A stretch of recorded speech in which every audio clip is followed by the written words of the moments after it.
Shalom. Call Halayim La Yahweh by Hashem Yahweh Shai by Hashem Rakakwadash. Double honors to the elder apostles. The elders of Great Millstone as GMS.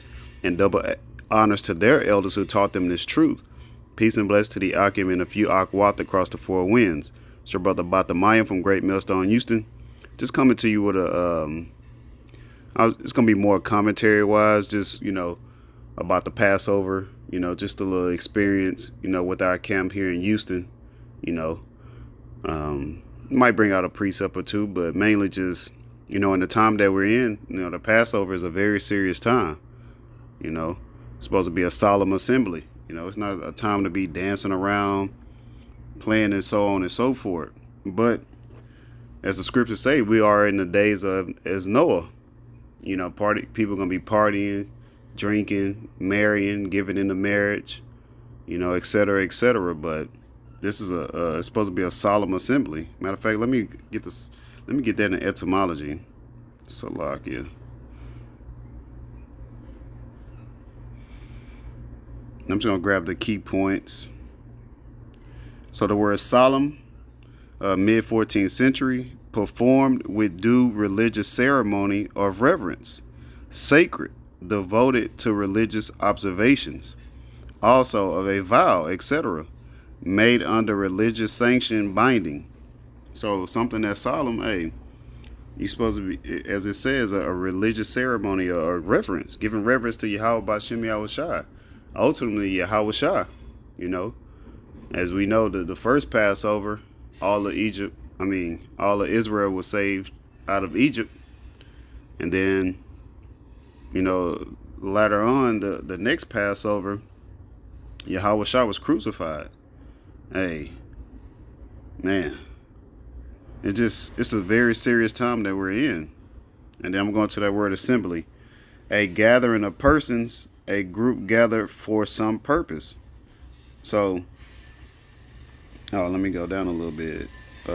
A marriage, a union, gathering together. So, hey, this is a righteous gathering, It's supposed to be something sacred.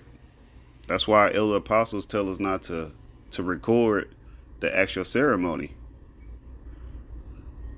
I know for us, it was a very, emotional time for brothers, just brothers being able to get together as a camp, had brothers in from Austin, but it was just a beautiful time to be around brothers, man. Understanding that the time that we're in.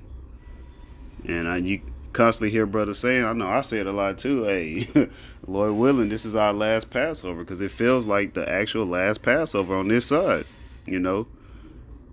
Let's say we do have a next one. It might be even more of a solemn assembly, meaning a smaller gathering, It may just be two or three brothers here and there, especially here in Houston. Like, it's a big city.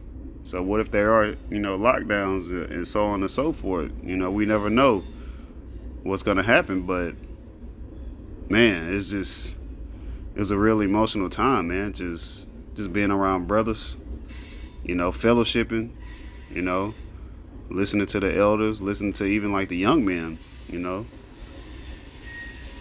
letting the young men speak. You got the officers, so on and so forth. But let me bring out this precept. Actually, I don't want to do too much rambling. Salakia. Psalms chapter 133 verse 1, and I'm on the King James Online. It says the excellency of brotherly unity. Man, it was an excellent time to be around brothers, man. With the yayan, the bitter herb, eat it in haste, the lamb with the unleavened bread, just the type of mindset we need to be in. This is the year 2024, the hopeful year of Jacob's trouble. At any moment, any time could be Jacob's trouble, Brothers may not be able to gather anymore, so just enjoying that time with one another. But Psalms 133 and 1, behold, how good and how pleasant it is for brethren to dwell together in unity. Hey, being a unit, man. One thing our elders always preach is about us being a well-oiled machine. you know, having everything running as smoothly as possible. You know, being a unit means, you know, everybody's all on one page, you know, everybody's coming together. You know, it's beautiful being around like minded brothers. You know, brothers, you know, share the same, you know, charity, you know, giving alms, you know, just being brotherly, just that brotherly love, man. But it's again, this is a very serious time. We're still living in a very serious time here in Babylon the Great, or the virgin daughter of Babylon. And this place is full of confusion. You got people in other Israelite groups, you know, gyrating and performing, you know, having musicals, fashion shows, and want to have debates and et cetera, et cetera. Man, that's not the spirit you're supposed to be in, man. You know, and again, as the elders, I was with the elder brother in our camp, Yagadal, you know, just thinking about, you know, it's a blessing to have the elder apostles and the elders, you know, in Connecticut.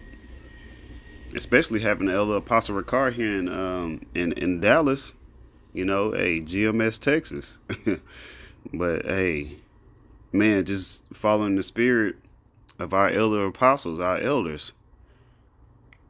And that's part of being a unit, man. You got the spearheads, you know, the elder apostles, you know, as it says in I believe in Sirach chapter 10, as the judges, so are the people. But I don't want to keep rambling too much longer. But last precept I'm gonna bring out is Hebrews chapter 13 verse 1. Let brotherly love continue, and that's something that will continue, you know, throughout the generations. It's only going to increase in righteousness, especially when we get into the kingdom of heaven. You know, all of the tribes are going to come back together. That's why I chose this this little AI picture. You see, you got the so-called Negro, Latino, and Native American together, all drinking wine at the table. You know, hey, that's something we can't wait for. You know, that's something that we're hastening for, but we're waiting patiently. You know, going to the word patience means to suffer. You know, throughout our sufferings, we know we have something to look forward to. So why the scriptures say, hey, comfort one another with these words. And hey, at our Passover, that's what we were doing. We would comfort one another, man. Just loving on one another, you know. And hey, just letting that brotherly love continue, man. But we can't forget the sister and the little Akim also. Hey, you know, just taking care of our household. That's what our elders in our camp, you know, they preach that a lot too. Hey, you know, taking care of your house first. But Lord willing, this was edifying to the hopeful elect. You know, Lord willing, I wasn't doing too much rambling, but Lord willing, this was edifying to the elect of the nation of Israel, you so-called Negroes, Latinos, and Native Americans. Also, you Israelite foreigners that look like the other heathen nations, but your spirit and your genealogy or your lineage goes back to Israel. Call Allah Yimla, Yahweh, Ba'ashem, Yahweh Shai, Ba'ashem Rakakwadash. Double honors to the elder apostles, the elders of Great Millstone, that's GMS. Peace and bless to the Akim and a few Akawat across the four winds. Shalom. And Kwam Yashala.